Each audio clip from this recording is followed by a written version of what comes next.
और तूने मेरी सुन ली। तूने मुझे गहरे सागर में समुद्र की थाह तक डाल दिया और मैं धाराओं के बीच में पड़ा था।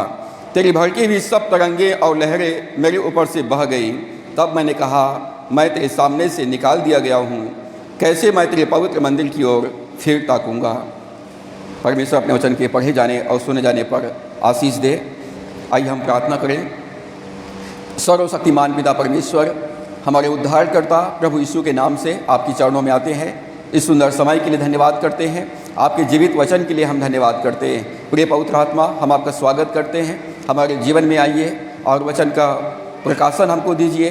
परमेश्वर के वचन को हमारे हृदय के पटिये पर लिखिए, ताकि परमेश्वर का वचन हमारे पाँव के लिए दीपक और मार्ग के लिए उजियाला होने पाए। वचन को सुनने और बोलने के लिए बाधा पहुंचाने वाली सारी अंधकार की शक्तियों को मैं यीशु के नाम से बांध देता हूं और आज्ञा देता हूं कि हमारे मध्य में से दूर चली जाए। पिता, गर्मी के मौसम में अपनी आत्मा की ठंडकता हमें प्रदान कर, और प्रभु वचन की सेवकाई के लिए मैं अपने आप को तेरे हाथों में सौंपता हूँ। आप मेरे साथ खड़ा होवे, मुझ में होकर के बोले, ताकि मेरे मुंह से निकलने वाला हर एक वचन आपकी ओर से हो और सुनने वालों सुनाने वालों के लिए आशीषमय हो सके। विनती उद्धार करता प्रभु यीशु के नाम से मांगते हैं, आमीन। आज के संदेश का शीर्षक है प्रायश्चित का दिन, मसीह में प्रकाश, भाग 20 की शिक्षा आज हम प्राप्त करेंगे। इन क्राइस्ट रेवलेशन पार्ट 20, और इसके अंतर्गत हम सीखेंगे प्रायश्चित का दिन। जब प्रभु यीशु मसीह संसार में सेवकाई कर रहे थे तो सदकी फरीसी लोगों ने, धार्मिक अगुओं ने पूछा कि प्रभु हमें एक चिन्ह दे ताकि हम जानें कि तू ही मसीहा है। हमको एक चिन्ह दे ताकि हम लोग जाने कि तू मसीहा है। तो प्रभु यीशु मसीह ने कहा कि जिस प्रकार से योना भविष्यवक्ता 3 दिन और 3 रात जीव जंतुओं के पेट में रहा, उसी प्रकार से मनुष्य का पुत्र भी 3 दिन और 3 रात पृथ्वी के गर्भ में रहेगा। परमेश्वर यीशु मसीह ने कहा केवल एक चिन्ह दिया जाएगा, और वो है योना भविष्यवक्ता का चिन्ह। जिस प्रकार से योना 3 दिन और 3 रात मछली के पेट में रहने के बाद वो जीवित बाहर आ गया, और उसी प्रकार से प्रभु ने कहा कि मनुष्य का पुत्र भी 3 दिन और 3 रात पृथ्वी के गर्भ में रहेगा, और उसके बाद उसका पुनरुत्थान हो जाएगा। प्रभु ने कहा, तुम इस मंदिर को ढा दो और इस मंदिर को मैं 3 दिन के बाद फिर से खड़ा कर दूंगा। तो प्रभु यीशु मसीह ने अपने मसीहा होने का चिन्ह अपने लोगों को दिया। जब प्रभु यीशु मसीह को लोग देखते थे तो एकदम साधारण मनुष्य के समान था। जब प्रभु यीशु मसीह को लोग देखते थे तो एक साधारण मनुष्य के समान था, परंतु जब यीशु मसीह बोलते थे तो उसका वचन परमेश्वर का वचन था, और लोगों को आश्चर्यचकित होता था, क्या ये यीशु नासरी नहीं? क्या ये मरियम और यूसुफ का बेटा नहीं? क्या इसके भाई याकूब और यहूदा नहीं? तो इस प्रकार से उनको आश्चर्यचकित होते थे। शरीर में देखते थे तो एक साधारण मनुष्य के समान थे, परंतु जब यीशु मसीह बोलते थे तो अधिकार के साथ बोलते थे और परमेश्वर के वचन को बोलते थे, और इसलिए प्रभु यीशु मसीह साधारण लोगों से भिन्न था। जब प्रभु यीशु मसीह को क्रूस पर चढ़े हुए लोग देखे तो कोई भी नहीं कह सकता था कि यही मसीहा है। जब प्रभु यीशु मसीह को क्रूस पर चढ़ा दिया गया था तो कोई भी नहीं कह सकता था कि यही मसीहा है। लेकिन जो लोग उसके वचन को सुने, जो लोग परमेश्वर वचन को आत्मा में सुने, वे लोग कह सकते थे कि यही मसीहा है। यहाँ तक कि उनके साथ जो डाकू लोग क्रूस पर चढ़ाए गए थे, उन्होंने भी कहा, क्या तू परमेश्वर का पुत्र नहीं? क्या तू मसीहा नहीं? तो अपने आप को और हमको बचा ले। वो लोग भी उस पर विश्वास नहीं करते थे। जो लोग देखकर विश्वास करते हैं, देखकर विश्वास करना वो कुछ दिनों तक बना रहता है। हम जो आँखों से देखते हैं वो कुछ दिनों तक बना रहता है, लेकिन जो विश्वास से देखते हैं वो हमेशा बना रहता है। और हमको रूप को देख करके नहीं, परंतु विश्वास के साथ चलना है। आपको विश्वास से बोलना है कि मैं आशीषित हूँ। आपको विश्वास से बोलना है कि मैं भरपूर हूँ। आपको विश्वास से बोलना है मैं तंदुरुस्त हूँ। आपको विश्वास से बोलना है मैं जयवंत हूँ। आपको विश्वास से बोलना है कि परमेश्वर मेरे साथ में है। महिमा की आशा यीशु मुझ में वास करता है। हमको रूप को देखकर नहीं, परंतु विश्वास से चलना है। विश्वास देखकर विश्वास करना कुछ दिनों तक बना रहता है। प्रभु ने कहा, धन्य है वे लोग जो बिना देखे विश्वास करते हैं। धन्य है, आशीषित है वे लोग जो बिना देखे विश्वास करते हैं। सुनकर विश्वास करना अनंत काल तक बना रहता है। यदि आप वचन को सुनते हैं और विश्वास करते हैं तो आपका विश्वास अनंत काल तक बना रहेगा। प्रभु यीशु मसीह जब प्रार्थना करने के लिए गए तो अपने साथ पतरस, याकूब और यूहन्ना को साथ में लेकर के गए। अपने 3 शिष्यों को यीशु मसीह साथ में लेकर गए, पतरस, याकूब और यूहन्ना को साथ में लेकर के गए और वहाँ पर प्रभु यीशु मसीह का रूपांतरण हो गया और एलिया और मूसा आकर यीशु मसीह से बातें करने लगा और उसको बादलों ने ढांप लिया और स्वर्ग से आकाशवाणी आया, यह मेरे प्रिय पुत्र है जिससे मैं अत्यंत प्रसन्न हूँ, तुम इसकी सुनो। पतरस ने प्रभु यीशु मसीह के महिमा को देखा, प्रभु यीशु मसीह को महिमा को देखा, पुराने नियम के संत को बात करते हुए सुना, स्वर्ग से परमेश्वर की आवाज को सुना, अपनी आंखों से देखा। परंतु जब प्रभु यीशु मसीह गिरफ्तार हुआ तो पतरस ने 3 बार यीशु मसीह का इनकार कर दिया। यदि आप देखकर विश्वास करते हैं तो आपका विश्वास थोड़े दिनों का है, और यदि आप बिना देखे विश्वास करते हैं तो आपका विश्वास अनंत काल तक बना रहेगा। जब पवित्र आत्मा का अवतरण हुआ पेंतकुस्त के दिन और जब पवित्र आत्मा से परिपूर्ण हुए तब पतरस खड़े होकर प्रचार किया और उसके बाद पतरस जो है मरने तक के लिए तैयार हो गया। पतरस ने जब प्रभु यीशु मसीह के महिमा को देखा, अपने कानों से सुना और जब उसके ऊपर दबाव आया तो उसने साफ इनकार कर दिया कि मैं यीशु मसीह को नहीं जानता। लेकिन जब उसने पवित्र आत्मा पाया तब पतरस गवाही देता है कि यीशु मसीह मुर्दों में से जी उठा है। आज सब लोग, सारे विश्वासी लोग, सारे मसीही लोग, सारे सेवक लोग केवल चिन्ह और चमत्कार चाहते हैं, केवल चिन्ह और चमत्कार चाहते हैं, क्योंकि चमत्कार को ही नमस्कार है और इसलिए आज हर कोई चमत्कार करने का कोशिश करते हैं, चमत्कार की गवाही देते हैं। फलाना ने प्रार्थना किया और मैं चंगा हो गया, फलाना ने प्रार्थना किया मेरी नौकरी लग गया, फलाना ने प्रार्थना किया मुझे ये आशीष मिल गया। तो तुम्हारी प्रार्थना से क्या हुआ? तुम्हारी प्रार्थना से तुमको क्या मिला? जब आपने यीशु मसीह को विश्वास किया तो आपने क्या पाया? क्या पापों की क्षमा मिला आपको? क्या पवित्र आत्मा आपने प्राप्त किया? क्या परमेश्वर के जीवन आपको ने प्राप्त किया? क्या परमेश्वर की मौजूदगी को आपने महसूस किया? इसकी कोई गवाही नहीं है, इसकी कोई गवाही नहीं है। आज लोग केवल चिन्ह और चमत्कार के पीछे भाग रहे हैं और चिन्ह और चमत्कार होते हैं परमेश्वर के वचन के द्वारा। जब वचन को आप डिक्लेयर करेंगे, जब वचन को बोलेंगे तो चिन्ह और चमत्कार होंगे। चिन्ह और चमत्कार वचन के बोलने के बाद होता है, वचन प्रचार करने के बाद होता है। यहूदी लोग एक आत्मिक चिन्ह ढूंढने का प्रयास कर रहे थे ताकि हम लोग जाने कि यीशु मसीह ही मसीहा है। योना को परमेश्वर ने कहा तू निनवे को जा, तो वो तर्सीस भाग रहा था। परमेश्वर ने आंधी तूफान को भेजा और आंधी तूफान इतना भयंकर था कि नाविक लोग नाव को कंट्रोल नहीं कर सके और तब उन्होंने चिट्ठी डाली और चिट्ठी योना के नाम पे निकला और योना को समुद्र में फेंक दिया गया। योना को समुद्र में जीवित मरने के लिए फेंक दिया गया। यदि योना को समुद्र में नहीं फेंकते तो नाव डूब जाता और सारे नाविक लोग और सारे यात्री लोग और सारे सामानों समेत जहाज डूब जाता। योना को समुद्र में फेंकना था दूसरे लोगों की सुरक्षा के लिए। सबके सब मरे, उससे अच्छा है कि एक व्यक्ति मरे।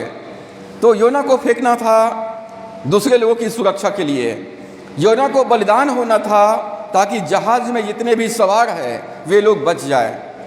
यदि योना को बलिदान नहीं करते तो वहाँ पर उपस्थित सारे लोग, जहाज में जो लोग थे वे लोग मर जाते हैं। जहाज के लोग तूफान से बच जाए इसलिए योना को समुद्र में फेंक दिया गया। एक मरे और बाकी लोग जीवित रहे। यही परमेश्वर की योजना है। सारा मानव जाति बच जाए, केवल उसका पुत्र मरे। सारे मानव जाति मृत्यु से जीवन में आ जाए और उसका पुत्र सारे मानव जाति के लिए मृत्यु का स्वाद चखे। ये परमेश्वर की योजना था और इसलिए यूहन्ना 3:16 में बाइबल डिक्लेयर करती है परमेश्वर ने जगत से ऐसा प्रेम किया कि उसने अपना एकलौता पुत्र दे दिया ताकि जो कोई उस पर विश्वास करे वो नाश ना हो परंतु अनंत जीवन प्राप्त करें। एक मरे और बाकी लोग जीवित रहे, एक मरे और बाकी लोग जीवित रहे। योना को समुद्र में मरने के लिए फेंक दिया गया, योना मर जाता, योना समुद्र में मर जाता यदि नाविक लोग परमेश्वर से प्रार्थना नहीं करते और परमेश्वर को बलिदान नहीं चढ़ाते हैं। योना के बदले में उन्होंने जहाज में ही परमेश्वर को बलिदान चढ़ाए और मन्नतें माने, प्रतिज्ञा किया, परमेश्वर तू ही जीवित परमेश्वर है, तू ही उद्धारकर्ता परमेश्वर है। उन्होंने यीशु को अपना प्रभु स्वीकार किया और परमेश्वर को बलिदान चढ़ाया। गहरे जल में भी परमेश्वर ने योना के ऊपर अपनी दया को प्रकट करता है। कई बार हम सोचते हैं कि इस दुनिया में हमको कोई प्यार नहीं करता, हमको कोई नहीं जानता है, किसी को हमारा कोई परवाह नहीं है, परंतु परमेश्वर गहरे जल के ऊपर में भी योना के ऊपर करुणा करता है। और परमेश्वर ने योना के लिए एक बड़ा सा मछली को तैयार करके रखा हुआ था। जैसे ही योना समुद्र में फेंके तुम उसको अपने मुंह खोलना और अपने पेट में रख लेना, लेकिन उसको चबाना नहीं, उसको हानि नहीं पहुंचाना, उसको सुरक्षित रखना। जब आप अपने जीवन के कठिन परिस्थितियों में हैं तब आपका परमेश्वर कहाँ है? जब आप परीक्षाओं से गुजर रहे हैं, गरीबी से गुजर रहे हैं, आर्थिक समस्याओं से गुजर रहे हैं, बेरोजगारी से गुजर रहे हैं, बीमारी से गुजर रहे हैं, तो आपके कठिन परिस्थितियों में परमेश्वर कहाँ है? आपको बचाने के लिए कहाँ है? योना मरने के लिए समुद्र में फेंक दिया गया और योना का शरीर मछली के पेट में 3 दिन और 3 रात तक रहा और उसकी आत्मा तो अधोलोक तक चला गया, उसकी आत्मा अधोलोक तक चला गया। मछली का पेट योना के लिए मृत्यु था। और योना जो है मछली के पेट में जब चला गया, जब उसको सांस लेते नहीं बना, जब वो बेहोश होने लगा और तब वो परमेश्वर को पुकारने लगा। मछली के पेट से योना पुकारने लगा। मछली के पाचन क्रिया से योना को बहुत तकलीफ हुआ। भयंकर परिस्थिति में योना पहुंच गया था। एक बहुत बड़ा मगरमच्छ है और उसने अपने अंदर योना को निगल लिया है और उसके अंदर में पूरा एसिड भरा हुआ है। जो भी चीज़ वो खाता है मछली, वो उसको पचाने के लिए पाचन क्रिया चालू हो जाता है और मछली के पाचन क्रिया से योना को बहुत तकलीफ हुआ। उसका पूरा शरीर आग के समान जलाने के लिए, एसिड के समान गलाने के लिए उसके शरीर के ऊपर से गुजरता था। और तब योना परमेश्वर को पुकारने लगा। योना को एक भयंकर शारीरिक यातना से गुजरना पड़ा। आज्ञा उल्लंघन के कारण से उनको आत्मिक दंड उठाना पड़ रहा था। योना मछली के पेट से विश्वास के वचन को बोल रहा है।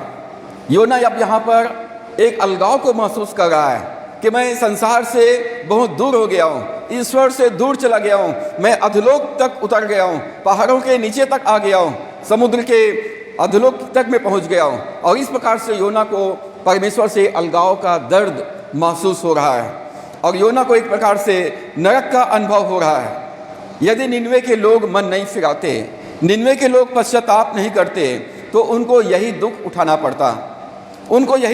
पड़ता। यदि वचन को ग्रहण नहीं करेंगे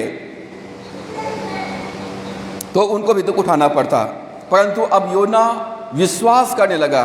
उद्धार यहोवा की ओर से होता है। वो विश्वास का वचन को बोलने लगा।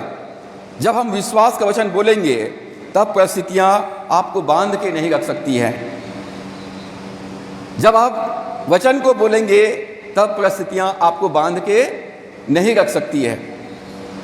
जब आपको प्यास लगता है, गर्मी के दिन है, तो आप किसी के भी घर में जाएं तो एक ठंडा गिलास पानी लाके आपको लगभग सभी लोग दे देते हैं। प्राय सब लोग एक गिलास पानी ला करके दे देते हैं या फिर सामने ला करके रख देते हैं। तो अब आपका काम क्या है? आप धन्यवाद दें और पिए कि पानी मांगेंगे, मुझे एक गिलास पानी पिला। अरे भाई, पानी तो लाके रख दिया गया है, तो क्या करना है आपको? धन्यवाद देना है परमेश्वर का और पीना है। जब भोजन का समय होता है, लोग भोजन को टेबल में लाके रख देते हैं। आपके सामने भोजन परोस दिया है और आप टुकुर टुकुर देख रहे हैं, खा ही नहीं रहे और बोलते हैं कि अब मालिक जो मेजबान है उसकी तरफ देखते हैं और बोलते हैं मुझे खाना दो। अरे खाना तो तुम्हें परोस दिया गया है, धन्यवाद दो और उसको ले लो। तो चंगाई के लिए आपको प्रार्थना करने की ज़रूरत नहीं है। परमेश्वर चंगाई दे चुका है, छुटकारा दे चुका है, आपको आशीष दे चुका है, भरपूरी दे चुका है। आपको वचन को स्वीकार करना है और वचन को मुंह से बोलना है। वचन को मुंह से बोलना है। उद्धार यहोवा की ओर से होता है। जब वचन को बोलेंगे तो परिस्थितियां आपको बांध के नहीं रख सकती है। आप समस्याओं के बारे में बार बार बातें मत करें, आर्थिक समस्याओं के बारे में बार बार बातें मत करें, बीमारी के बारे में बात मत करें, तंगी मुसीबत के बारे में या महामारी के बारे में चर्चा तक ना करें उसकी। केवल एक ही चर्चा करो कि यीशु मसीह मेरे लिए इस दुनिया में आया, मेरे लिए दुख सहा और मेरे लिए मुर्दों में से जी उठाया। उसके मार खाने से, उसके कोड़े खाने से मैं तंदुरुस्त हूँ। आपको वचन को ग्रहण करना है और वचन को बोलना है। जब योना विश्वास के साथ वचन को बोलने लगा तब मछली उसको अपने अंदर और बांध के नहीं रख सकी और उसको पृथ्वी पर जीवित उगल दिया और योना बाहर आ गया। मृत्यु विश्वास के वचन को ग्रहण नहीं कर सकता है। आपके शरीर में कोई बीमारी लग गया है, आप दवाई भी खा रहे हैं फिर भी ठीक नहीं हो रहा है, तो आप जब अपने बीमार शरीर को बोलेंगे कि यीशु मसीह के कोड़े खाने से, यीशु मसीह के मार खाने से मैं तंदुरुस्त हूँ, मैं चंगा हूँ, तो मृत्यु जो दुष्ट आत्मा है, जो दुर्बलता की दुष्ट आत्मा है, वो आपको बांध के नहीं रख पाएगी। आपको विश्वास के साथ डिक्लेयर करना है, घोषणा करना है कि उसके मार खाने से, उसके कोड़े खाने से मैं चंगा हूँ। कई बार मसीही लोगों के जीवन में आर्थिक समस्याएं रहती है और आर्थिक समस्याएं हर एक के जीवन में रहता है। पैसे की ज़रूरत हर किसी को रहता है। तो हमारी ज़रूरत कैसे पूरा होगा? हमारी आवश्यकताएं कैसे पूरा होगा? मांगने से नहीं मिलेगा, मांगने से नहीं मिलेगा। तो फसल बोने से मिलता है, फसल जो है बोने से मिलता है। आपको विश्वास करना है कि प्रभु यीशु मसीह मेरे लिए इस संसार में आया और मेरे लिए वो कंगाल हो गया, मेरे लिए वो गरीब बन गया, मेरे श्राप को अपने ऊपर ले लिया ताकि मैं प्रभु यीशु मसीह पर विश्वास करने के द्वारा से मैं धनी किया जाऊं। जितने भी मसीह विश्वासी है, चाहे आप कोई भी क्यों ना हो, आप प्रभु यीशु मसीह में धनवान किए गए हैं। आप धनी हैं। आप मांगे मत, लोगों से मत मांगिए, लोगों के सामने हाथ मत फैलाइए। आप प्रभु यीशु मसीह से कहिए, धन्यवाद यीशु मसीह, तू मेरे लिए कंगाल हुआ, मेरे श्राप को तूने उठा लिया, तेरे कंगाल हो जाने से अब मैं धनवान हूँ। और आप अपने आप को डिक्लेयर कीजिए, मैं परमेश्वर का संतान हूँ, मैं परमेश्वर का बेटा हूँ, मैं परमेश्वर की बेटी हूँ और यीशु मसीह के कंगाल हो जाने के द्वारा से मैं धनवान हूँ, मैं आशीषित हूँ, मैं भरपूर हूँ।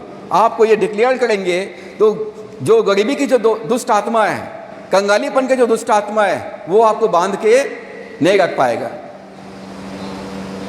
वो आपको बांध के नहीं रख पाएगा। और आप पाएंगे आपके जीवन में सोता खुल गया है। हम गीत गाते हैं, राजाओं का राजा यीशु राजा जगत में राज करेगा, राजाओं का राजा यीशु राजा जगत में राज करेगा। उसका धन्यवाद करो, उसकी करुणा सदा की है। यदि वो राजाओं का राजा है तो राजा कौन है? विश्वासी लोग। राजा कौन है? विश्वासी लोग हैं। You are king. आप लोग राजा के जैसे अभिषेक प्राप्त किए हुए लोग हैं। वो प्रभुओं का प्रभु है, उसका धन्यवाद करो। प्रभुओं का प्रभु, मास्टरों का मास्टर। तो मास्टर कौन है? प्रभु कौन लोग हैं? विश्वासी लोग। वो ईश्वरों का ईश्वर है, तो ईश्वर कौन है? विश्वासी लोग हैं। और ईश्वर का काम क्या होता है? राजा का काम क्या होता है? प्रभु का काम क्या होता है? उत्पत्ति करना, सृजन करना, निर्माण करना। परमेश्वर ने सारी सृष्टि की रचना किया और उसके बाद परमेश्वर ने आदम को अदन के बगीचे में रखा और कहा अब बाकी काम तेरा है, फूलो फलो और इस पृथ्वी को अपने वंश से भर दो, इस पृथ्वी का देखभाल करो, इसकी रक्षा करो। आदम ने सारे जीव जंतुओं का नाम रखा। परमेश्वर ने कहा मैंने तुमको अपने स्वरूप, अपनी समानता में बनाया है, तुम पृथ्वी के ईश्वर हो, तुम यहाँ के प्रभु हो, तुम यहाँ के शासक हो, तुम यहाँ पर राज करोगे। मेरे और आपके जीवन में, विश्वासों के जीवन में कोई भी दुर्बलता, कोई भी बीमारी या कोई भी गरीबी राज नहीं करना चाहिए। हम लोग प्रार्थना करते हैं ना प्रभु की प्रार्थना में, हे हमारे पिता तू जो स्वर्ग में है, तेरा नाम पवित्र माना जाए, तेरा राज्य आए। हमारे जीवन में यीशु मसीह का राज्य रहेगा, हमारे जीवन में यीशु मसीह का राज्य रहेगा। और जहाँ परमेश्वर का राज्य है वहाँ पर धार्मिकता है, वहाँ पर आनंद है और वहाँ पर शांति है। मुझे बड़ा आश्चर्य होता है जब विश्वासी लोग पैसे मांगते हैं, मुझे आश्चर्य होता है जब सेवक लोग पैसे मांगते हैं, मुझे बड़ा दुख भी होता है। आप ऐसा क्यों करते हैं, ऐसा क्यों मांगते हैं? यदि आप सेवक हैं तो आप तो प्रभु यीशु मसीह के राजदूत हैं, राजा के दूत हैं आप। राजा ने आपको भेजा है। जब राजा ने आपको भेजा है तो जो राजाओं का राजा है वो आपका और आपके परिवार का पूरा देखभाल करेगा, पूरा हिफाजत करेगा। आपको डरने की और घबराने की और किसी भी इंसान से मांगने की ज़रूरत नहीं है। यदि आप मसीह विश्वासी हैं तो प्रभु कहता है कि तुम ईश्वर हो, तुम राजपदधारी याजकों के समाज हो, तुम परमेश्वर के निज संतान हो। और परमेश्वर अपने बच्चों से कहता है, पुत्र तू सर्वदा मेरे साथ में है, और जो मेरा है वो सब कुछ तुम्हारा है, जो मेरा है वो सब कुछ तुम्हारा है। यदि आपने यीशु को प्रभु ग्रहण कर लिया है, आप परमेश्वर के बेटा और उसकी बेटी हैं, तो जो परमेश्वर का है वो आपका है। और यीशु मसीह कहता है जाओ और उसको ले लो, वो तुम्हारा है। धन्यवाद के साथ उसको रिसीव करो। केवल धन्यवाद परमेश्वर, तूने मेरे लिए कोड़े के मार खाए, मेरे दुखों को सह लिया, मेरे रोगों को तूने उठा लिया। तेरे मार खाने से, तेरे कोड़े खाने से मैं तंदुरुस्त हूँ। धन्यवाद प्रभु, तू मेरे लिए कंगाल बन गया, तेरे कंगाल हो जाने के द्वारा से मैं अब धनवान हूँ। मैं भजन 34 में जाता हूँ, भजन 34 के 9-10 पद को पढ़ता हूँ और मैं क्लेम करता हूँ, परमेश्वर तो यह वचन में लिखा है, यहोवा के डरवैयों को किसी भली वस्तु की कमी नहीं होगी। जवान सी भूखे रह सकते हैं, उन्हें घटी हो सकती है, परंतु परमेश्वर के खोज करने वालों को किसी भी भली वस्तु घटी नहीं होगी। मैं कहता हूँ परमेश्वर, मेरे पास संसाधन नहीं है, मेरे पास कुछ भी नहीं है, मैं किसी लोगों के पास जाना भी नहीं चाहता हूँ। मैं आपको जानता हूँ और मैं चाहता हूँ मेरी ज़रूरतें आपकी ओर से पूरा हो। मैं किसी के पास प्रार्थना निवेदन भी नहीं रखूँगा, मैं किसी के पास प्रार्थना निवेदन भी नहीं रखूँगा। मैं अपना जीवन तुझे सौंपता हूँ, मेरे जीवन में तेरा राज्य आए। और गरीबी की दुष्ट आत्मा को और दुर्बलता की दुष्ट आत्मा को मैं आज्ञा देता हूँ कि मेरे जीवन से दूर चली जाए। परमेश्वर तू सच्चा और विश्वास योग्य है। और बाइबल कहती है, जितनों ने यहोवा की ओर दृष्टि की उन्होंने ज्योति पाई और उनका मुंह कभी काला नहीं होने पाया। परमेश्वर, मैं चाहता हूं कि तू अपने आप को अपनी उपस्थिति से मुझको भर, अपनी इस प्रतिज्ञा को मेरे जीवन में पूरा कर और साबित कर कि तू आज और कल और सर्वदा युगान युग एक समान है और तू अपने बच्चों को जीवन में काम करता है। जब मेरे जीवन में तू काम करेगा तभी मैं तेरे नाम का प्रचार करूंगा, तभी मैं तेरे बारे में लोगों को बताऊंगा कि तू अपने लोगों की हिफाजत करता है। ये मेरा तरीका है, ये मेरा तरीका है और मैं चाहता हूं कि हर एक मसीह विश्वासियों को इसका अभ्यास करना चाहिए। मैं मत्ती 6 में जाता हूं और मत्ती 6 में पढ़ता हूं, प्रभु कहता है कि तुम्हारा स्वर्गीय पिता तुम्हारे मांगने से पहले तुम्हारी आवश्यकताओं को जानता है। परमेश्वर आकाश के पक्षियों को खिलाता है, मैदान के घास को पहनाता है, तो परमेश्वर तुम्हारे लिए सुंदर वस्त्र का प्रबंध करेगा, तुम्हारे प्राण के लिए भोजन का प्रबंध करेगा। पहले तुम परमेश्वर के राज्य और धार्मिकता की खोज करो तो सब वस्तुएं तुमको मिल जाएंगी। परमेश्वर सब वस्तुएं मुझे नहीं दिख रहा है। कल सुबह की बात है, खुशी को जूता पहनना था स्कूल का, वो खोजी नहीं मिला, उसकी मम्मी आई खोजी नहीं मिला। मैं बोलता वहीं पर रखा है, ढूंढोगे तो पाओगे। ये माँ बेटी दोनों कुड़कुड़ा करके ढूंढ लिए, नहीं मिला। मुझको अपना काम छोड़ करके इनके जूता चप्पल के पास जाना पड़ा और मैं ढूंढा और 2 मिनट भी नहीं 1 मिनट में दे दिया, ये तो रखा है। ढूंढोगे तो पाओगे। आपकी आवश्यकता की चीजें आपके आसपास में ही है। जब आप परमेश्वर से प्रार्थना करोगे आपकी आंखें खोल दी जाएगी। यदि आपके आसपास नहीं है तो मछली पकड़ के लाएगा उसको अपने मुंह में, कौवा पकड़ के लाएगा उसको अपने मुंह में, स्वर्गदूत पकड़ के लाएंगे उसको। मैं बोलता परमेश्वर की चीज मेरे को नहीं मिल रहा है, मेरे आसपास है, मुझे मालूम है, लेकिन मुझे दिख नहीं रहा है। जब आप प्रार्थना करेंगे तो स्वर्गदूत आपके हाथ में ला के दे देंगे, आपके टेबल में ही रहेगा, ऐसा आपको दिखाई नहीं देगा। स्वर्गदूत आपके हाथ में पकड़ा देंगे, क्योंकि स्वर्गदूत आत्मिक जीव है, वो आपको दिखाई नहीं दे रहा है। परख कर देखो यहोवा कैसा भला है। योना जब वचन पर विश्वास किया और विश्वास का अंगीकार किया तो मछली उसको बांध के नहीं रख सकी। मछली अपना पूरा सब तरफ से पैक कर दी थी उसको, वो सांस भी नहीं ले पा रहा था योना। लेकिन योना कहता है उद्धार यहोवा की ओर से होता है, और तब मछली उसको बांध के नहीं रख सकती। बेटा तू जा, तेरा तू अपने बाप को पुकार रहा है, जा अपने बाप के पास। और मछली किनारे में आकर उसको जीवित उगल दी। जब आप बीमारी का सामना करते हैं, जब आप महामारी का सामना करते हैं, बेरोजगारी का सामना करते हैं, आर्थिक तंगी का सामना करते हैं, आप अपने कोठरी में जाइए, दरवाज़ा बंद कीजिए, अपना जीवन प्रभु को सौंपिए, अपने गुनाहों से माफ़ी मांगिए और कहिए प्रभु मेरे जीवन में आ, अपनी उपस्थिति से भर दे, अपने आनंद से भर दे, अपनी शांति से भर दे। मैं जानता हूँ परमेश्वर तू पूरी सृष्टि का पालनहार है, मेरे जीवन की जो आवश्यकता, जो परिस्थितियाँ हैं, परमेश्वर तू जानता है और ईश्वर मेरे लिए और आपके लिए प्रबंध करेगा। योना आज्ञा उल्लंघन किया, योना आज्ञा उल्लंघन किया, और आज्ञा उल्लंघन के कारण से योना को एक गंभीर परिणाम से गुजरना पड़ा। प्रभु यीशु मसीह ने कहा केवल एक चिन्ह दिया जाएगा। जिस प्रकार से योना मछली के पेट में 3 दिन और 3 रात पृथ्वी के गर्भ में मछली के पेट में रहा, मनुष्य का पुत्र भी 3 दिन और 3 रात पृथ्वी के गर्भ में रहेगा और उसके बाद मुर्दों में से जी उठेगा। अब चलिए थोड़ा एक्सरसाइज करते हैं। बाइबल निकालिए, लूका 23 अध्याय, लूका रचित सुसमाचार 23वां अध्याय। जिन के पास बाइबल है आप लोग बाइबल निकालिए, मैं आपके लिए पढ़ना चाहूँगा उसका 43 पद। जब यीशु मसीह को क्रूस पर चढ़ा दिया गया था और उसके आजू बाजू 2 डाकुओं को क्रूस पर चढ़ा दिया गया था, तो एक डाकू ने कहा, हे यीशु, जब तू अपने राज्य में आए तो मेरी सुधि लेना।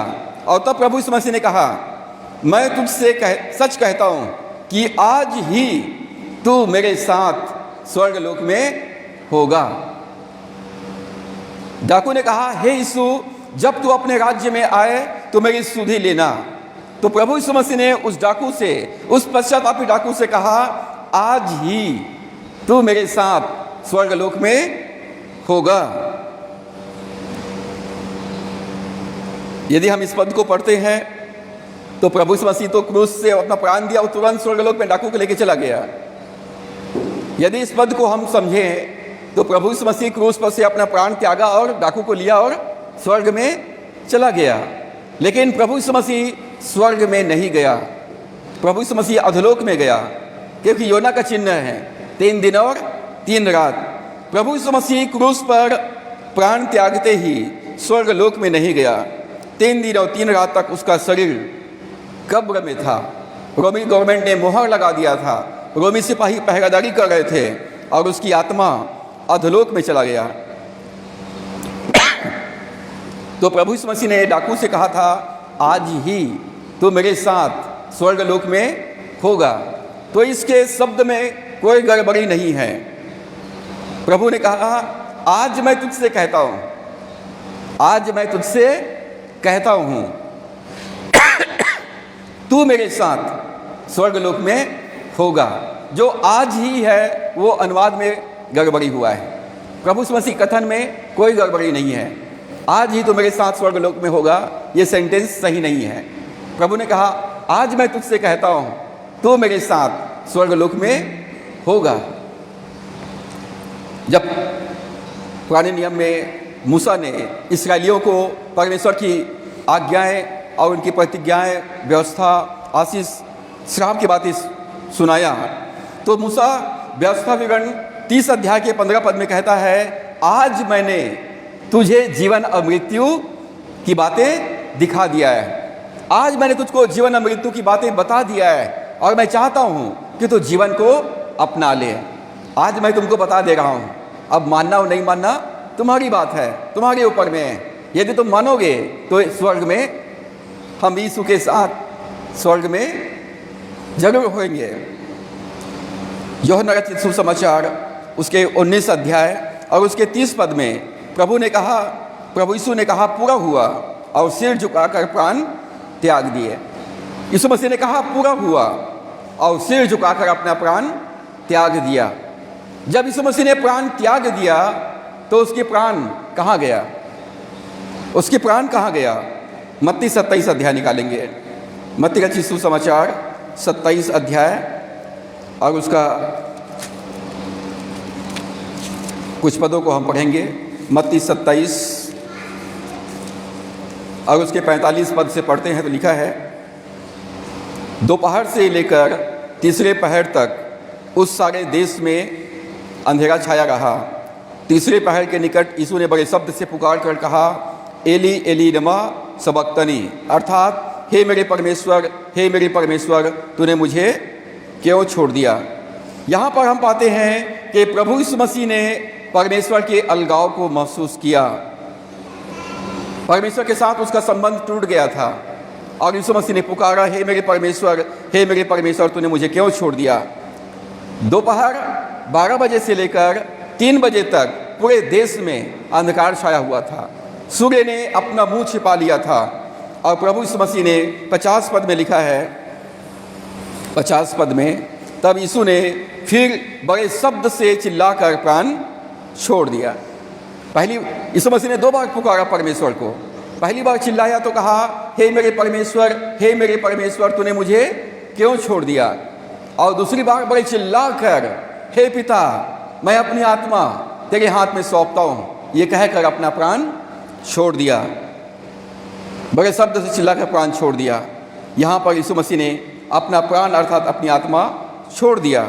और उसके बाद 51 पद से हम पढ़ते हैं तो लिखा है, और देखो मंदिर का पर्दा ऊपर से नीचे तक फटकर 2 टुकड़े हो गया, धरती डोल गई, चट्टानें तरक गई, कब्रें खुल गई।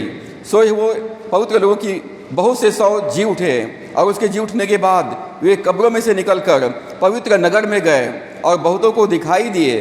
तब सूबेदार और जो उसके साथ यीशु का पहरा दे रहे थे, भूकंप और जो कुछ हुआ था उसे देखकर अत्यंत डर गए और कहा, सचमुच यह परमेश्वर का पुत्र है। जब यीशु मसीह ने अपना प्राण छोड़ दिया तो वहाँ लिखा है 55 और 56 पद में, वहाँ बहुत सी स्त्रियाँ जो गलील से यीशु की सेवा करती हुई उसके साथ आई थी, दूर से यह देख रही थी। उनमें मरियम मगदलिनी और याकूब और योसेस की माता मरियम और जब्दे के पुत्रों की माता थी।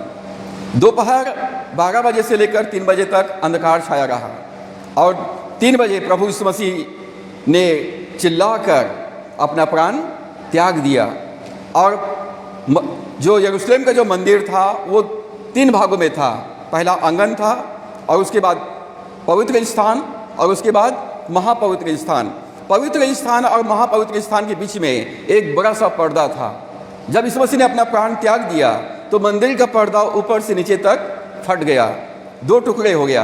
अब परमेश्वर हाथ के बनाए हुए मंदिर में रहने वाला नहीं है। अब परमेश्वर हाथ के बनाए हुए मंदिर में लोगों से मुलाकात नहीं करेगा, वो अपने नया जगह में, नए मंदिर में मुलाकात करेगा। धरती डोल गई, चट्टानें तरक गई, कब्रें खुल गई और बहुत सारे मरे हुए संत जी उठे। ये कब हुआ? ये पुनरुत्थान के दिन हुआ। ये यीशु मसीह के जिस समय यीशु मसीह ने अपना प्राण त्यागा उस समय केवल मंदिर का पर्दा ऊपर से नीचे तक टूटा, परंतु भूकंप और चट्टानें तरकना और कब्रें खुलना और मुर्दे में से जी उठना ये पुनरुत्थान के दिन हुआ। मरकुस 14 अध्याय 50 पद में लिखा है, यीशु को सबने छोड़ दिया था, चेले उसे छोड़कर भाग गए थे। स्वर्ग और पृथ्वी के बीच में प्रभु यीशु मसीह अकेला था। चेले भाग गए थे, पतरस भी इनकार कर दिया था, यहूदा फांसी लगा लिया था। स्वर्ग और पृथ्वी के बीच में यीशु अकेला था। परमेश्वर यीशु मसीह से अपने आप को अलग कर लिया था और इसलिए प्रभु ने पुकारा, हे मेरे पिता, हे मेरे परमेश्वर तूने मुझे क्यों छोड़ दिया। मंदिर का पर्दा बीच से 2 भाग में फट गया था, क्योंकि उसके बाद परमेश्वर मंदिर के पीछे से या पर्दे के पीछे से बात करने वाला नहीं था। अब मंदिर बेकार हो चुका था। आज लोग बड़े बड़े चर्च भवन बनाते हैं, लाखों करोड़ रुपये खर्च करते हैं, ये एक घमंड का प्रतीक होता है। और उसके बाद केवल राजनीति होता है, उसके अंदर में केवल लड़ाई झगड़े होते हैं, जबकि परमेश्वर का मंदिर हम हैं। आप परमेश्वर के मंदिर हो, आप वाचा के संदूक हो। परमेश्वर आपके शरीर में वास करता है, आपके आत्मा में वास करता है। आप परमेश्वर को अपने साथ लेकर जाते हो। जैसा इस बोतल के अंदर में पानी है, ये प्यास बुझा सकता है और इसलिए ये बोतल जहाँ जाएगा तो पानी अपने आप साथ हो जाएगा। हमारा जो शरीर है वो पानी के बोतल के जैसा है।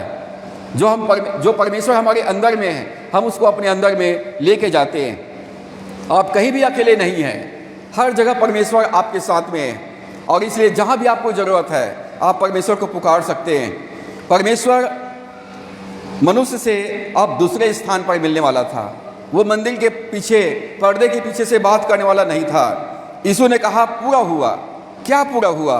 पुराने नियम का सब बलिदान पूरा हुआ। पवित्र स्थान की ज़रूरतें अब ज़रूरत नहीं था। जैसे मंदिर फटा, यहूदी लोगों की व्यवस्था की एक एक बातें पूरी हो गई। यदि क्रूस पर उद्धार का कार्य पूरा हो जाता तो प्रभु यीशु मसीह क्रूस से उतरता और अपना घर चला जाता। परंतु यीशु मसीह ने कहा, जिस प्रकार से योना 3 दिन और 3 रात जीव जंतुओं के पेट में रहा, मनुष्य का पुत्र भी वैसी पृथ्वी के गर्भ में रहेगा।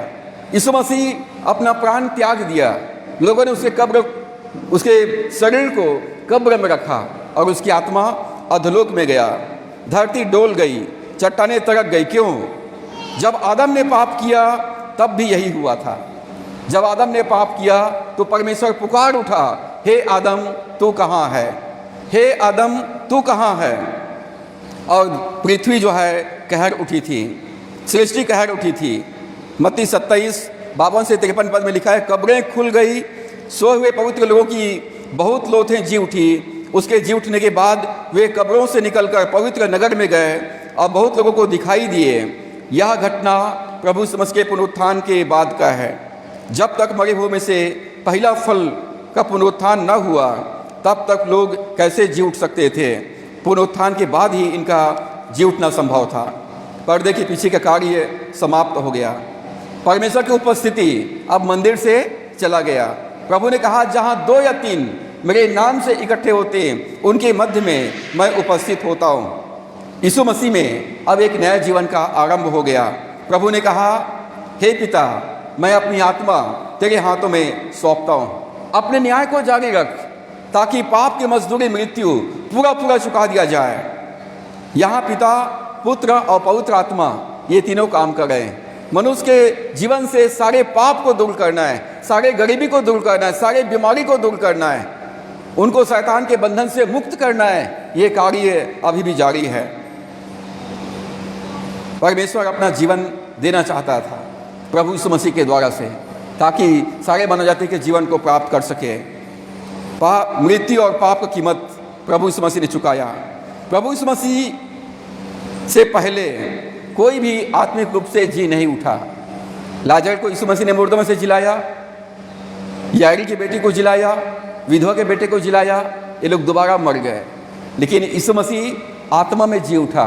वो दोबारा नहीं मरे, वो आज भी जीवित है। आज भी चिन्ह चमत्कार होते हैं, मुर्दे जिलाए जाते हैं, लेकिन वो दोबारा फिर से मरते हैं। यदि आप आत्मा में जीवन पाते हैं, आत्मा में आप पुनरुत्थान पाते हैं, आत्मा में आप आशीष प्राप्त करते हैं, तो आप कभी नहीं मरेंगे। राजाओं का राजा यीशु राजा इस जगत में राज करेगा। उसकी करुणा सदा की है, और इसलिए यहोवा का धन्यवाद करो, उसकी करुणा सदा की है। बस यही तो कहना है। आपके शरीर पर, आपके जीवन में प्रभु का राज्य है। आप कोई भी पाप, कोई भी गरीबी, कोई भी बीमारी, कोई भी दुर्बलता, कोई भी अंधकार की शक्तियाँ या कोई और सृष्टि आपके जीवन में राज नहीं कर सकता है।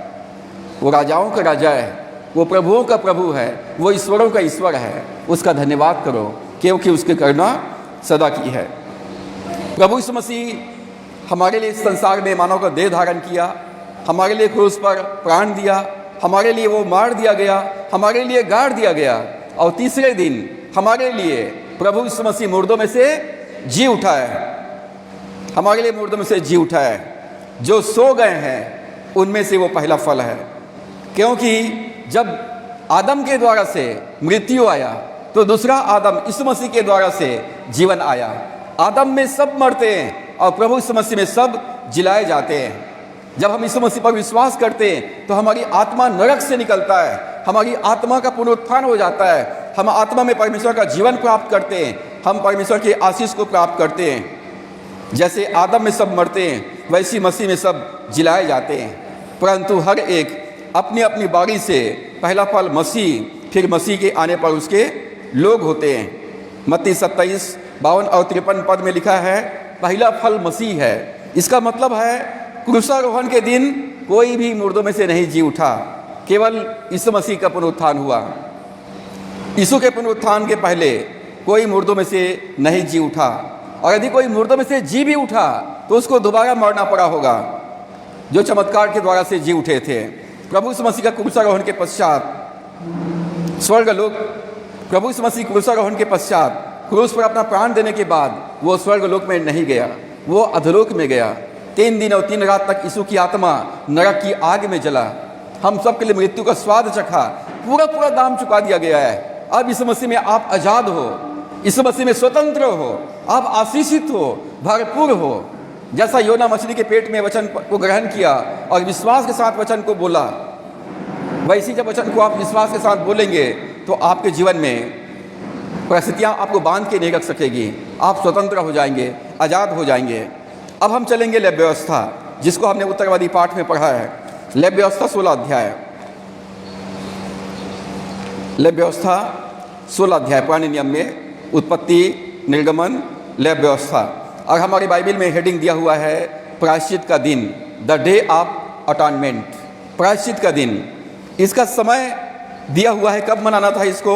29 पद में लिखा है, तुम लोगों के लिए यह सदा की विधि होगी कि 7वें महीने के 10वें दिन को तुम अपने अपने जीव को दुख देना, और उस दिन कोई, चाहे वह तुम्हारे निज देश का हो, चाहे तुम्हारे बीच रहने वाला कोई परदेशी हो, कोई भी किसी प्रकार का कामकाज ना करे। प्रायश्चित का दिन 7वें महीने के 10वें दिन को मनाना था, और सब लोगों को उपवास के साथ परमेश्वर के मंदिर में एकत्रित होना था। एक एक पद करके हम इसको पढ़ेंगे। यदि आप इसको समझ लेते हैं अपने जीवन के लिए, तो आप कभी भी शैतान के धोखे में या उसके बंधन में नहीं रहेंगे। थोड़ा धीरज के साथ सीख लीजिए, इसको समझ लीजिए कि प्रभु यीशु मसीह ने हमारे लिए क्या किया है, प्रभु यीशु मसीह ने किस प्रकार से हमारे लिए प्रायश्चित किया है।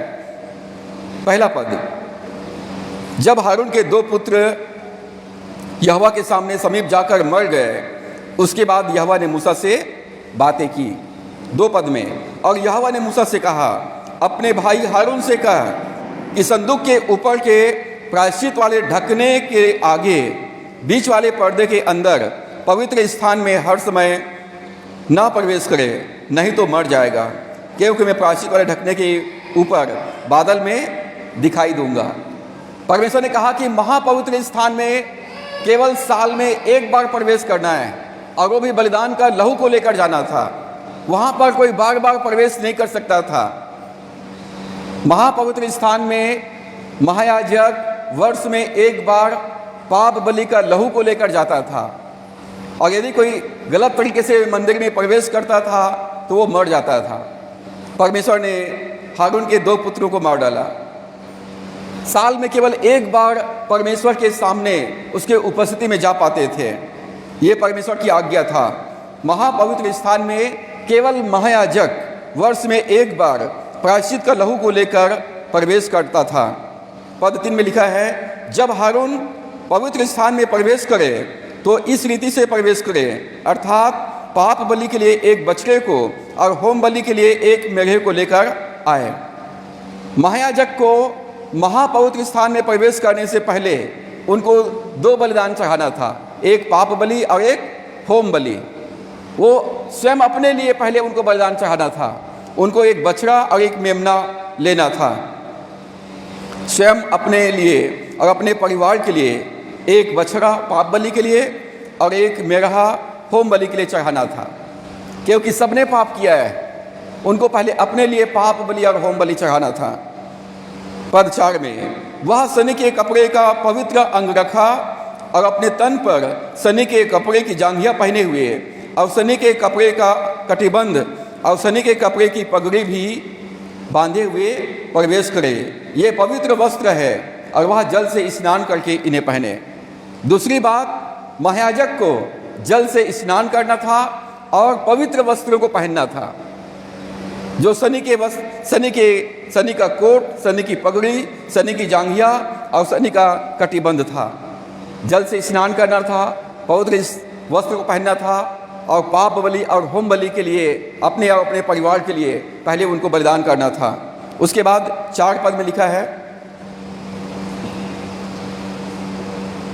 5 पद में, फिर वह इस्राएलियों की मंडली के पास से पाप बलि के लिए 2 बकरे और होम बलि के लिए 1 मेढ़ा ले। मंडली के लिए पाप बलि के लिए 2 बकरा लेना था, कलीसिया के लिए मंडली के लिए 2 बकरा लेना था और होम बलि के लिए 1 मेढ़ा लेना था। 1 मेढ़ा होम बलि के लिए और 2 बकरी जो है बकरा जो है पाप बलि के लिए उनको लेना था। 6 पद में, और हारून उस पाप बलि के बछड़े को जो उसी के लिए होगा चढ़ाकर अपने और अपने घराने के लिए प्रायश्चित करे। और जो पाप बलि के लिए जो बछड़े लिए हैं उनको पहले अपने और अपने परिवार के लिए बलिदान करना था और प्रायश्चित करना था। पद 7 में, और उन दोनों बकरों को लेकर मिलाप वाले तंबू के द्वार पर यहोवा के सामने खड़ा करें। और जो मंडली के लिए जो 2 बकरा लिया है उन 2 बकरों को लेकर मिलाप वाले तंबू के सामने उनको खड़े होना था, परमेश्वर के सामने प्रस्तुत करना था। पद 8, और हारून दोनों बकरों पर चिट्ठियाँ डाले, एक चिट्ठी यहोवा के लिए और दूसरी अजाजेल के लिए हो। 2 बकरा लिया गया है, एक पाप बलि के लिए और दूसरा अजाजेल के लिए। अजाजेल एक इब्रानी शब्द है, अजाजेल। पहला जो वर्ड है एज का मतलब होता है एक बकरा, और अजेल का मतलब होता है जाने वाली बकरा, अर्थात पाप को लेकर जाने वाली बकरा। अजाजेल का मतलब होता है पाप को लेकर जाने वाली बकरा। चिट्ठी डाला जाता है, एक चिट्ठी पाप बलि के लिए और दूसरा अजाजेल के लिए। जो पाप बलि के लिए बकरा होता है उसको काट डाला जाता है, और जो अजाजेल के लिए होता है उसको जंगल में ले जा करके छोड़ दिया जाता है। वो सारे मंडली के पाप को लेकर अज्ञात स्थान में चला जाता है। पद 9 में, और जिस बकरे पर यहोवा के नाम की चिट्ठी निकले उसको हारून पाप बलि के लिए चढ़ाए, और जो यहोवा के लिए अर्पण के लिए चिट्ठी निकले उस बकरे को पाप बलि के लिए मंडली के लिए बलिदान करना था। पद 10, परंतु जिस बकरे पर अजाजेल के लिए चिट्ठी निकले वह यहोवा के सामने जीवित खड़ा किया जाए कि उसे प्रायश्चित किया जाए, और वह अजाजेल के लिए जंगल में छोड़ा जाए। 2 बकरों में से एक बकरे को पाप बलि के लिए चढ़ाना था और दूसरा बकरा जो अजाजेल के लिए है उसको जंगल में जीवित छोड़ देना था ताकि वो अज्ञात स्थान में चला जाए। 12 और 13 पद में, और जो वेदी यहोवा के सम्मुख है उस पर के जलते हुए कोयले से भरे हुए धूपदान को लेकर और अपनी दोनों मुट्ठियों को कुटे हुए सुगंधित धूप से भरकर बीच वाले पर्दे के भीतर लेकर आए। 12 पद में और 13 पद में लिखा है, उस धूप को यहोवा के सम्मुख आग में डाले जिससे धूप का धुआं साक्षी पत्र के ऊपर के प्रायश्चित के ढकने के ऊपर छा जाए, नहीं तो वह मर जाएगा। अब उनको पाप बलि के बकरे को बलिदान करना था, उसका लहू को लेना था और धूप को लेकर पवित्र स्थान में प्रवेश करना था। हारून जो है धूपदान को लेकर महापवित्र स्थान में सुगंधित धूप को यहोवा के सम्मुख आग में डालता था और उसके धुएं से पूरा कमरे भर जाता था, और उस सुगंधित धूप को पाकर परमेश्वर प्रसन्न होता था। पद 14 में लिखा है, तब वह बछड़े के लहू में से कुछ लेकर पूर्व की ओर प्रायश्चित के ढकने के ऊपर अपनी उंगली से छिड़के, और फिर उस लहू में से कुछ उंगली के द्वारा उस पर ढकने के सामने भी 7 बार छिड़के। धूप देना था, और उसके बाद जो पाप बलि का बकरा था उसके लहू को पवित्र स्थान में वाचा के संदूक के ढकने के ऊपर 7 बार छिड़कना था। और उसके बाद पद 15 में लिखा है, और उसके बाद वो मंडली के लिए पाप बलि के बकरे का बलिदान करेगा और उसके लहू को महापवित्र स्थान में प्रायश्चित के ढकने के ऊपर 7 बार छिड़केगा। पहला बलिदान था वो उसके स्वयं के लिए, और दूसरा बलिदान मंडली के लिए था। पद 16 में, महायाजक इस्राएलियों के पापों के लिए महापवित्र स्थान में प्रायश्चित करता था, और प्रायश्चित के लिए पाप बलि के बकरे का लहू जो है वहाँ पर छिड़का जाता था। पद 17 में, जब तक महायाजक महापवित्र स्थान में प्रायश्चित करके बाहर ना आ जाए, तब तक मंडली के लोग मिलाप वाले तंबू में प्रवेश ना करें। महायाजक मंदिर में अकेला जाता था पवित्र स्थान में, और मंडली के लोग, कलीसिया के लोग बाहर खड़े रहते थे, उसका इंतजार करते थे। पवित्र स्थान में प्रायश्चित के बाहर आने के बाद महायाजक बछड़े के लहू और बकरे के लहू को होम बलि के वेदी के सींगों पर लगाता था। जो बाहर होम बलि का जो वेदी था उसके सींगों पर भी लहू को लगाया जाता था। और प्रायश्चित करने के बाद होम बलि के पास जो जीवित बकरा है उसको लाया जाता था, और जीवित बकरे के ऊपर पद 21 में लिखा है, हारून महायाजक अपने दोनों हाथों को जीवित बकरे के ऊपर रखता था।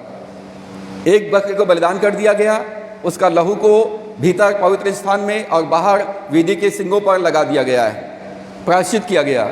और दूसरे बकरा जो जीवित है, जो अजाजेल के लिए, उसके सिर पर हारून महायाजक अपने दोनों हाथ को रखता था और मंडली के सारे पापों का अंगीकार करता था। मतलब सारे पाप का बोझ को अजाजेल के बकरे के ऊपर डाल दिया जाता था। हारून महायाजक अपने दोनों हाथ को जीवित बकरे के सिर पर रखेगा और अपने पापों का अंगीकार करेगा। इस्राएलियों के सब अधर्म के कामों और उसके सब अपराधों का अंगीकार करे और बकरे के सिर पर धरकर किसी जिम्मेदार मनुष्य के द्वारा उस बकरे को जंगल में छोड़ देगा। सारे पाप को बकरे के ऊपर ट्रांसफर कर देगा, लाद देगा, और उस बकरे को जीवित एक जिम्मेदार व्यक्ति को नियुक्त किया गया है, वो उस बकरे को लेकर जंगल में ले जाकर के छोड़ देगा। वो जीवित बकरा इस्राएल के सारे पापों को अपने ऊपर लेकर निर्जल स्थान में उठा के लेके जाएगा, अज्ञात स्थान में चला जाएगा, और उसके बाद महायाजक महज की वस्त्र को उतार कर रख देगा। फिर वह पवित्र स्थान में जल से स्नान करेगा और अपना स्वयं का वस्त्र पहन ले और अपने लिए और अपने मंडली के लिए होम बलि चढ़ाकर प्रायश्चित करें। और जो व्यक्ति जीवित बकरे को जंगल में छोड़कर आया था वह भी स्नान करे, अपने वस्त्रों को धोए और उसके बाद ही छावनी में प्रवेश करे। पाप बलि का बछड़ा और पाप बलि का बकरा दोनों छावनी से बाहर पूरी तरह से जला दिया जाए। जो बछड़े और बकरे को जलाए वो अपने वस्त्रों को धोए, जल से स्नान करे और इसके बाद वो छावनी में प्रवेश करे। ये प्रायश्चित दिवस की पूरा एक्टिविटीज़ था।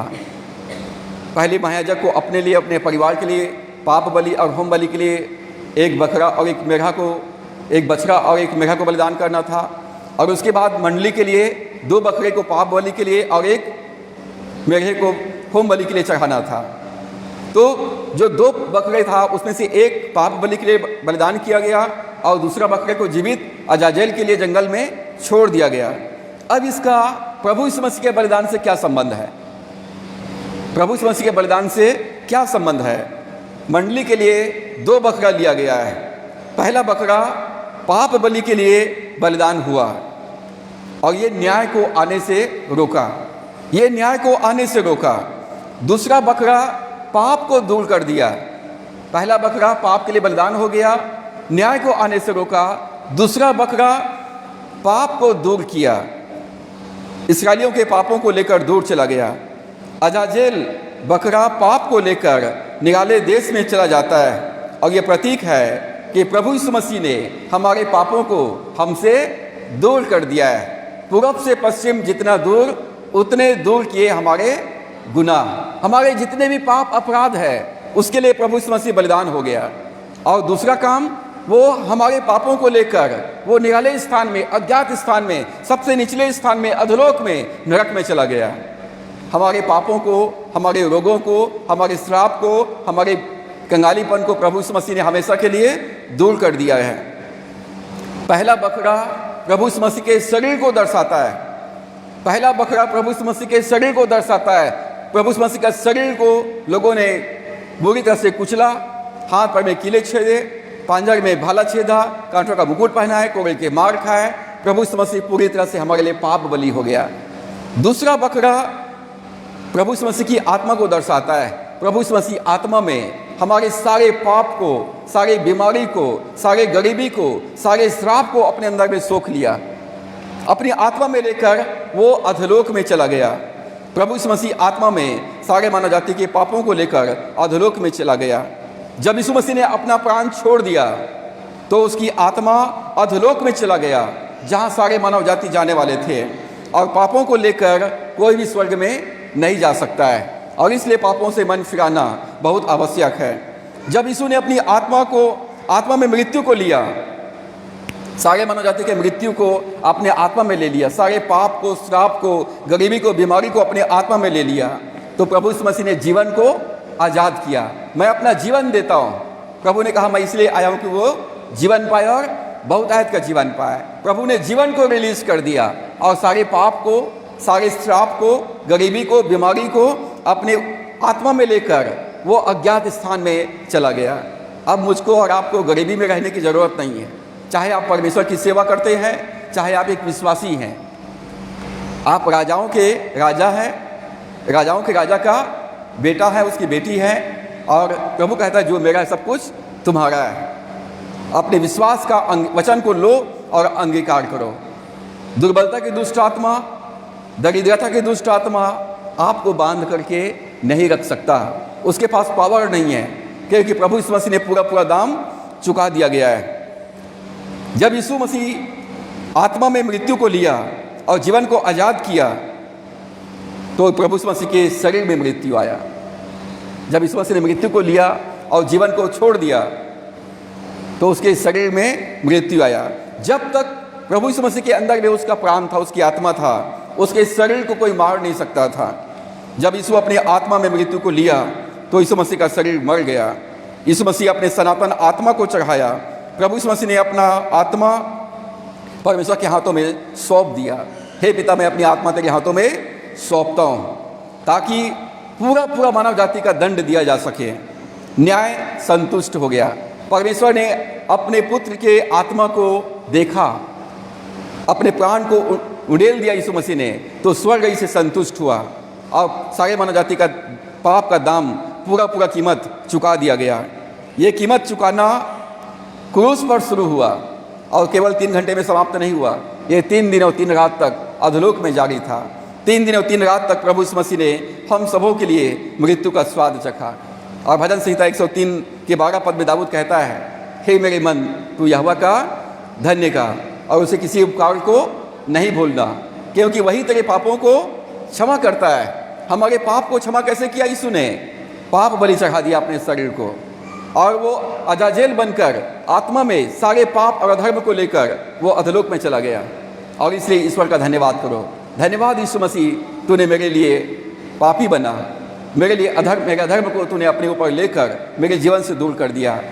यहोवा का धन्यवाद करो, क्योंकि वही तेरे सारे रोगों को चंगा करता है। प्रभु यीशु मसीह सारे दुर्बलताओं को ले लिया, सारे दुर्बलता को, सारे रोगों को ले लिया, हमारे लिए कोड़े के मार खाए। और इसलिए चंगाई के लिए प्रार्थना मत कीजिए, केवल धन्यवाद कीजिए। धन्यवाद यीशु, तेरे मार खाने से, तेरे कोड़े खाने से मैं स्वस्थ हूँ। चंगाई पाने के लिए प्रार्थना करने की ज़रूरत नहीं है, केवल धन्यवाद देने की ज़रूरत है। परमेश्वर का धन्यवाद करो, क्योंकि उसने हमारे प्राण को नाश होने से बचा लिया है। हमारे प्राण को नाश होने से बचा लिया है और हमारे ऊपर, हमारे सिर के ऊपर करुणा और दया का मुकुट रख दिया है। दाऊद भजन 23 में कहता है कि निश्चय करुणा और भलाई जीवन भर मेरे साथ साथ बनी रहेगी। हमारे पाप क्षमा किया गया है। यहोवा का धन्यवाद हो, क्योंकि वो भला है और उसकी करुणा सदा की है। उसने हमारे जीवन में अपनी करुणा को अनंत काल के लिए रखा हुआ है। जैसा हर सुबह ओस नया होता है, परमेश्वर की करुणा हमारे जीवन में हर सुबह नया होता जाता है। और उसने हमारे प्राण, हमारी जवानी को उकाब के समान नया कर दिया है। परमेश्वर हमारी इच्छाओं को पूरा करके, हमारी ज़रूरतों को पूरा करके परमेश्वर हमको ताजगी प्रदान करता है, नई बल, नई शक्ति और नई सामर्थ्य प्रदान करता है। और इसलिए परमेश्वर का धन्यवाद करो। उसने पूरब से पश्चिम जितना दूर है, उतने दूर उसने हमारे गुनाहों को कर दिया है, और इसलिए परमेश्वर का हमको धन्यवाद करना है। तो यहाँ पर हमने देखा कि प्रभु यीशु मसीह ने हमारे पापों के लिए प्रायश्चित किया, वो पाप बलि चढ़ाया और अजाजेल बनकर हमारे जीवन के सारे अधर्म को, पाप को दूर किया। और भजन 34 में दाऊद कहता है, क्या ही धन्य हुआ जिनके पाप क्षमा किया गया है। आशीषित है वह व्यक्ति जिनके पाप क्षमा किया गया है। आशीषित है वे जिनके अधर्म को ढांप दिया गया है। आशीषित है वे जिनके अधर्म का यहोवा लेखा न ले और जिनके आत्मा में कपट न हो। अब जब हम दुख भोग सप्ताह में प्रवेश करने वाले हैं, प्रभु यीशु मसीह ने हमारे लिए प्रायश्चित किया है। प्रभु का धन्यवाद करें, उसी करुणा सदा की है। और धन्यवाद करें प्रभु का कि वो प्रभुओं का प्रभु है, राजाओं का राजा है, ईश्वरों का ईश्वर है और उसको छोड़ कोई बड़े बड़े आश्चर्य कर्म नहीं करता है। जब प्रभु यीशु मसीह आपके जीवन में राज करेगा, जब अपना जीवन प्रभु को आप सौंप देंगे, जब आप यीशु को अपना प्रभु स्वीकार करेंगे, आप कहेंगे यीशु धन्यवाद कि तू मेरे लिए इस दुनिया में आया, मेरे लिए दुख सहा, मेरे लिए मारा गया, मेरे लिए गाड़ा गया और मेरे लिए मुर्दों में से जी उठा है। तू जीवित प्रभु है। मैं तुझे अपना जीवन का व्यक्तिगत उद्धार करता हूँ प्रभु, स्वीकार करता हूँ। मैं अपना जीवन तुझे सौंपता हूँ। मेरे जीवन में तेरा राज्य आए, मेरे जीवन पर तेरी प्रभुता हो, मेरे जीवन पर तेरे नियंत्रण हो। धन्यवाद करेंगे, धन्यवाद प्रभु तूने मेरे पाप को क्षमा किया, मेरे रोगों को चंगा किया। धन्यवाद प्रभु तूने मेरे लिए मेरे पाप को तूने दूर किया। जब आप धन्यवाद देने लगेंगे योना के समान कि यहोवा मेरा उद्धार, मेरी ज्योति है, तो आपके जीवन में परिस्थितियाँ बदल जाएंगी। ये चमत्कार की कुंजी है, ये आश्चर्यक्रम की कुंजी है। केवल धन्यवाद देना है। खुरखुराना बंद कीजिए, दोष लगाना बंद कीजिए, भीख मांगना बंद कीजिए। विश्वासी लोग भीख मांग रहे हैं, मेरे लिए दुआ कर दो, मेरे लिए दुआ कर दो, मेरे लिए दुआ कर दो। आत्मिक भीख मांग रहे हैं। पास्टर लोग भीख मांग रहे हैं, हमारी सेवकाई में सपोर्ट करो, हमारी सेवकाई में सपोर्ट करो, हमारी सेवकाई में सपोर्ट करो। सब लोग भीख मांग रहे हैं, पास्टर लोग भी और विश्वासी लोग भी। तो अपन लोग भिखारी लोग हैं कि मांगने वाले हैं कि देने वाले हैं? क्या हैं? देने वाले हैं। अपना जीवन प्रभु को दे दो, प्रतिदिन अपना जीवन प्रभु को दे दो और कहिए प्रभु मेरा जीवन अब तेरा जीवन है, मेरा शरीर तेरी आत्मा का मंदिर है, मेरा परिवार तेरा परिवार है, मेरे बच्चे तेरे बच्चे हैं, मेरा नौकरी तेरा नौकरी है, मेरा व्यवसाय तेरा व्यवसाय है। जब अपना सब कुछ प्रभु के हाथ में सौंप देंगे तो प्रभु आपके जीवन में राज करेगा और कोई भी अंधकार की शक्तियाँ आपके जीवन में प्रबल नहीं होंगे। प्रभु ने कहा मैं अपनी कलीसिया बनाऊंगा और अधलों के फाटक इस पर प्रबल नहीं होंगे। आप अब जो मसीह में है वो नई सृष्टि है, पुरानी बातें बीत गई, देखो वे सब नई हो गई है। आप डिक्लेयर करें, घोषणा करें कि प्रभु यीशु मसीह में मैं नई सृष्टि हूँ, प्रभु यीशु मसीह में मैं नया जन्मा हूँ, प्रभु यीशु मसीह में मैं आशीषित हूँ, भरपूर हूँ और मैं जयवंत हूँ। जब आप धन्यवाद देने लगेंगे, परिस्थितियाँ आपको बांध के नहीं रख पाएंगी, शैतान के बंधन टूट जाएंगे और मृत्यु जो है जीवन देने लगेगा। गरीबी संपन्नता को रास्ता दे देगी, दुर्बलता तंदुरुस्ती को रास्ता दे देगी और खालीपन भरपूरी के लिए रास्ता दे देगी। जब पानी आता है, बहाव आता है, तो अपना रास्ता खुद बना लेता है। और प्रभु ने कहा यदि कोई प्यासा हो तो मेरे पास आए, और जैसा पवित्र शास्त्र में लिखा है कि उसके हृदय से जीवन के जल की नदियाँ बह निकलेगी। अब आपके अंदर में स्वर्ग आ गया है, जीवन देने वाला आपके अंदर में आ गया है। जब वचन को आप बोलेंगे तो आपके भीतर से, आपके हृदय से जीवन की जल की नदियाँ बहेगी। आप जहाँ भी जाएंगे परमेश्वर आपके साथ साथ जाएगा।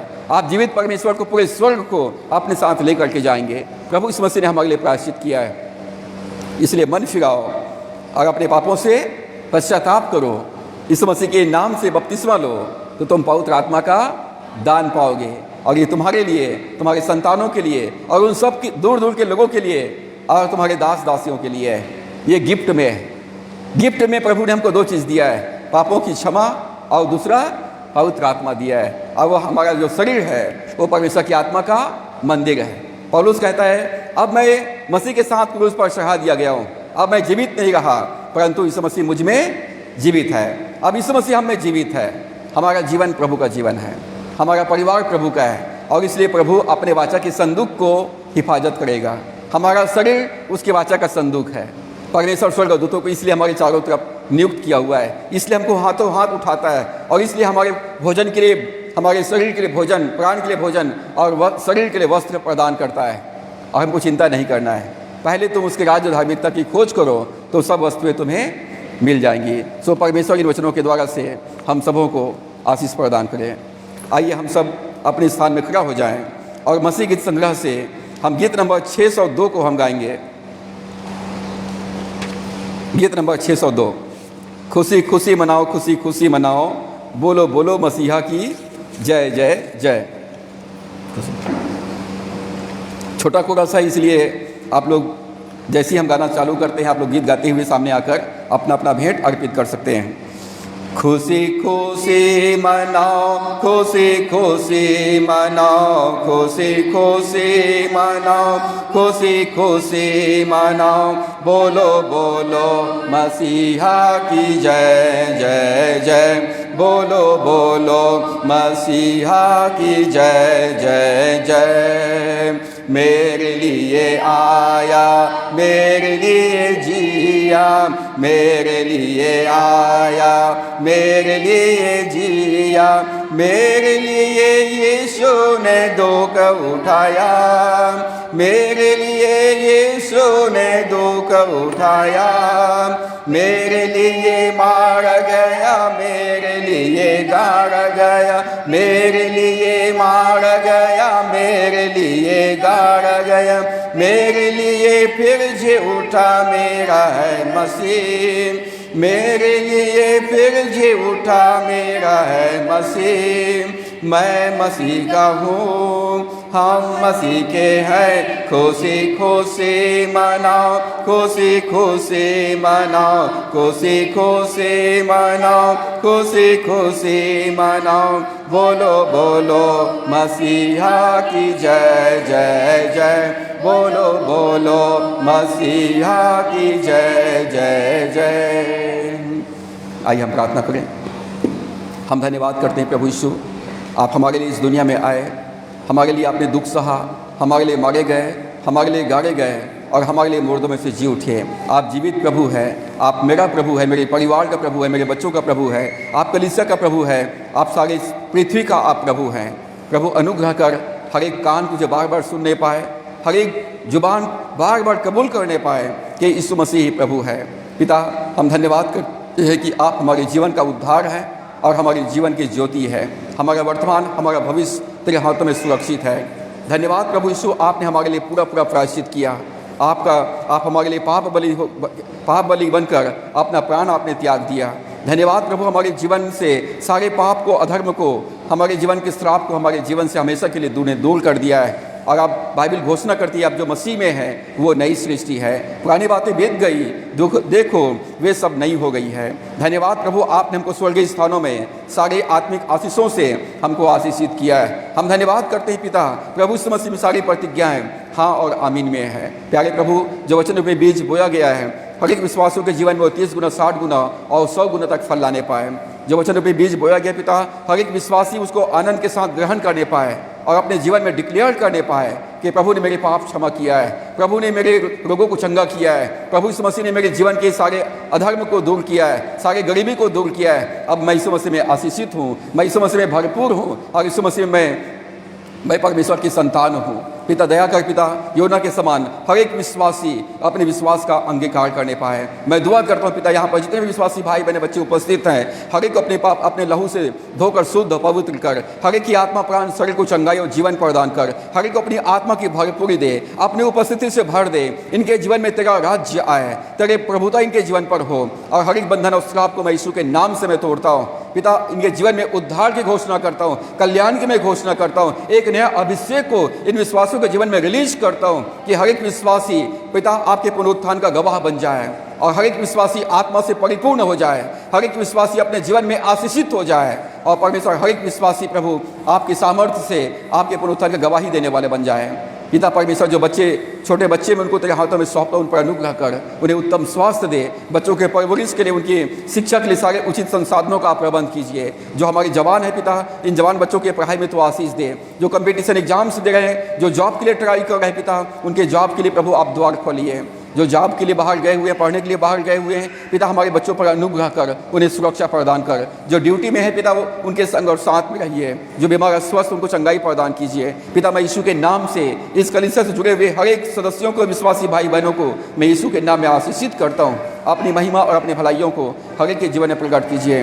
गर्मी के मौसम में गर्म हवा और लू से हम सबों की हिफाजत कीजिए। आने में सहायता किया है, वैसी वापस लौटने में भी हमारी सहायता कीजिए। पिता परमेश्वर, जो आशीष आपने हमको दिया उसमें से थोड़ा सा हिस्सा आपके राज्य के विस्तार के लिए आपके सम्मुख लाए हैं। पिता इस भेंट को और धन्यवाद के भेंटों को आप कबूल कीजिए, ग्रहण कीजिए, आशीषित कीजिए और अपनी सेवा में अपनी महिमा में इस्तेमाल कीजिए। होने दे पिता इसके द्वारा से आपके राज्य की बढ़ती हो और अनेक आत्माएं इसके द्वारा से बचाई जा सके। जिन्होंने कमी घटी में से बीज बोया है पिता, इनके बीजों को मैं यीशु के नाम में आशीषित करता हूँ और यीशु मसीह के नाम से मैं फलवंत करता हूँ, प्रभु वो 100 गुना प्रतिफल अपने जीवन में प्राप्त करने पाए।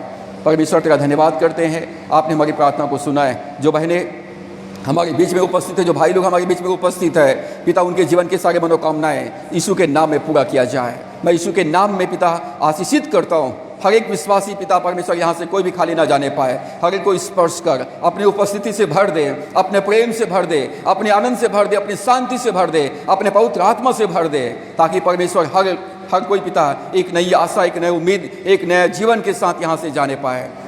वापस लौटने में पिता हर एक की सहायता कीजिए। धन्यवाद पिता प्रार्थना सुनने के लिए। आगे के समय को, जीवन को, संपूर्ण परिस्थितियों को आपके हाथों में सौंपते हुए दुआ उद्धार करता प्रभु यीशु के नाम से मांगते हैं, आमीन। अब हमारे परमेश्वर पिता का प्रेम, प्रभु यीशु मसीह का अनुग्रह, परमेश्वर की आत्मा की संगति और सहभागिता हर एक विश्वासियों के ऊपर अब से लेकर युगान युग तक होती रहे, आमीन। मुझ में यीशु की शोभा दिखाई दे, उसका अद्भुत प्यार और सब निर्मलता, हे तुम आत्मा पवित्र कर शुद्ध मेरा चरित, मुझ में यीशु की शोभा दिखाई दे, आमीन।